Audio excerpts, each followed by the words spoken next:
Hello everyone, this is Crota giving you an audio commentary on Secret Valley between, I believe you pronounce it Tak3r, and Madfrog here on Secret Valley. This is part of the Tournament of Legends Shadow League tournament, so this should be a great game. We do have Tak3r going a quick Altar of Storms Orc Burrow and the bottom left-hand position as the Teal Orc player. Meanwhile, we have Madfrog going ahead on the top right-hand position as the orange Undead player.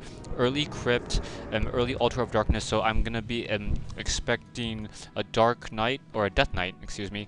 Death Knight with ghouls coming in from Madfrog. Meanwhile, I'm expecting a Blade Master coming in from Tak3r, or we could have a Farseer. Farseer's been awfully popular lately, so but I'm gonna say Tak3r will go with absolutely no experience. We'll probably go for a Blade Master. We do have an early barracks as well, so no early shop.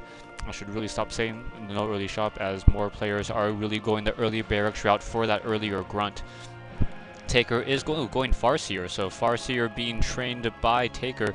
Meanwhile, we do have, waiting for the Ziggurat to be completed before we know what Madfrog's hero is going to be, we do have ghouls being produced as well, so with ghouls it's just most likely a Death Knight. Yeah, so we do have a Death Knight coming in from Madfrog, and we have a Tome of Relics already being produced. That Tome of Relics should be done well in time. We do have an Acolyte coming in across the map, and Secret Valley a little bit of a smaller map than Snowdrop as my last replay, so the Acolyte is able to get there in a hurry and going to be able to see what the hero is relatively quickly, so the Death Knight should not buy any dust of appearances. Let's see if the Acolyte's going to stick around long enough to actually see the Farseer pop out.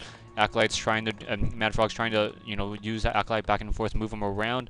And yes, he does see the Farseer, so Farseer now trying to come out. Feral Spirits and the Spirit Wall is being trained by the Acolyte, or by the Farseer, and now the Death Knight knows not to purchase that Dust of Appearance against that early Blade Master. Acolyte now trying to run back. Particular things to note on this map, there are two fountains on this map, to the top left and the bottom right, so the Orc does have a large advantage here, being able to use those fountains to try to do a regeneration healing on those units. Ooh, Farseer I think was able to take down that Acolyte, so he got the experience off of it. Yes, was able to take it and get the experience off of that. Meanwhile, we do have the ghouls now trying to do some creeping on the Gnoll Assassins to the west of his base right now, and gonna go ahead and take down these two. We'll get to close to level 2. Farseer, not quite sure what he's doing over here. Perhaps he's gonna try to do a little bit of a trick to try to creep out this position. Yeah, he's most likely going to try to take down that Red Drake by pulling that Red Drake away from that creep camp, and then pulling that Farseer back underneath to use that Fountain of Health right there. So let's see if he's going to be able to do that. Yeah, the Red Drake is now out of position, not able to use that Fountain of Healing. And we do have Death Knight now coming in trying to do some additional creeping as well. We're going to have a lot of skeletons, and Madfrog will get to level 2 in a hurry. No tech yet, so there is not going to be early gargoyles as we have seen from Madfrog in earlier matches. Now the Red Drake is slowly getting taken down.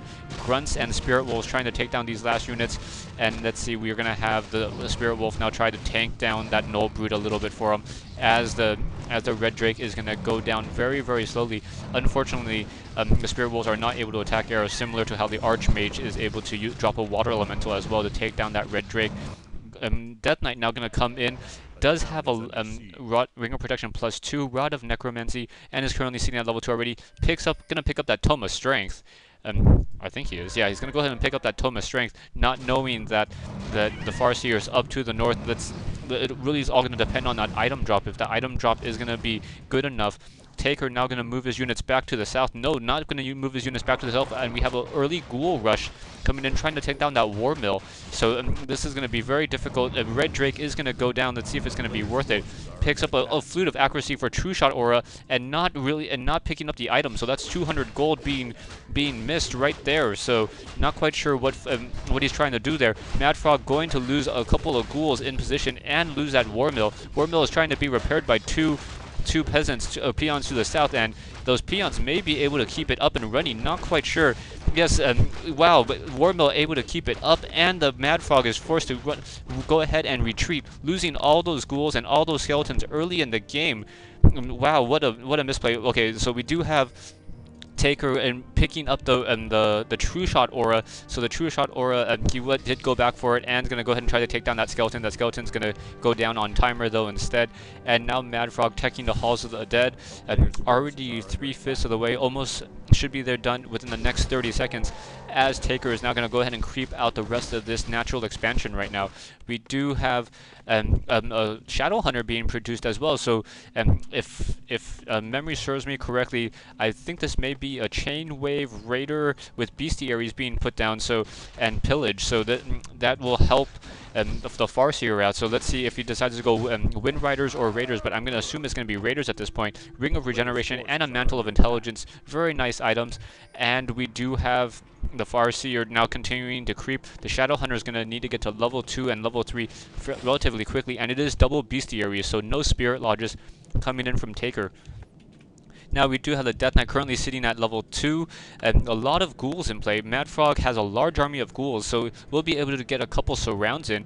Let's see, he has 3, 6, and he's using 9 ghouls, so 9 ghouls plus 1 Death Knight trying to do some creeping. And now we have the Shadow Hunter joining in, trying to heal up this party, giving a Clarity Potion to the Farseer as well. And now we're going to have the Death Knight perhaps get to level 3, trying to creep out this particular creep camp as well. And Farseer trying to find where the Death Knight is creeping, but instead is going to try to now creep out this Goblin Merchant Shop. Shadow Hunter should get to level 2. Farseer should maybe pull back right now, because if the Shadow Hunter getting to level 2, it would be much easier to do if the Farseer was not there. But no, the Farseer is going to go ahead and continue to join in on the fight. And the Shadow Hunter should not get to level 2, should just be a little bit shy. We do have Black Citadel now being trained, and a Dreadlord being trained. So not the typical Lich coming in from Madfrog. So perhaps we're going to see a dual aura with Vampiric aura and Unholy aura being used. Ooh, Death Knight coming in, quickly getting hexed. Now trying to run away. We do have a Speed Scroll trying to be used to try to chase down that Death Knight. Death Knight is not going to be able to... Ooh, another quick hex and the Speed Scroll being used. Let's see, the Wolf was trying to do some pathing, may be able to get in front of that Death Knight. Oh, cancellation of or timer on that Death Knight on the Spirit Wolves. And now Farseer is going to go ahead and continue to check to see if there's anything there. We do have a Wind Rider in play, so we may have the Tak3r try to creep out this south Fountain of Health, which would be a very good use of his time right now, and be able to get to level 2 on the Shadow Hunter. So Farseer now trying to pull away, trying to pull that particular unit away, and now getting the Red Drake away from that healing altogether. I think he's continuing to produce Wind Riders, so it is going to be Wind Riders and not Raiders like I originally suspected. And the Farseer now quickly going to focus down that Red Drake. Shadow Hunter are going to focus down these units as well, and the Tak3r is going to get to level 2 on the Shadow Hunter, and perhaps even level 3 on the Farseer, or level 4 on the Farseer. Now we do have Gargoyles in play coming in from Madfrog. So Madfrog, seeing that early Wind Rider, decides to go Gargoyles to counter that Wind Rider. And the Dreadlord, yes, he did tech Sleep, so no Vampiric aura yet.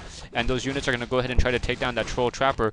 Farseer with Tak3r, Farseer of Tak3r currently seen at level 3, a little bit shy from level 4.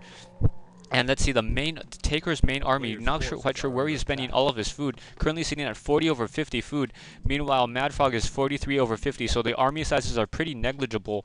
Tak3r now picking up a Potion of Lesser Invulnerability and a Scroll of Healing, and a lot of ghouls in play. So this is going to be interesting to see how this all plays out. And those Wind Riders, ooh, does a quick hex on a ghoul. Is he going to be able to take it down? Is he going to try to focus down that ghoul? Yes, that ghoul is going to go down, and perhaps give level 2, level 4 to the Shadow Hunt or Farseer. No, just 3 experience shy.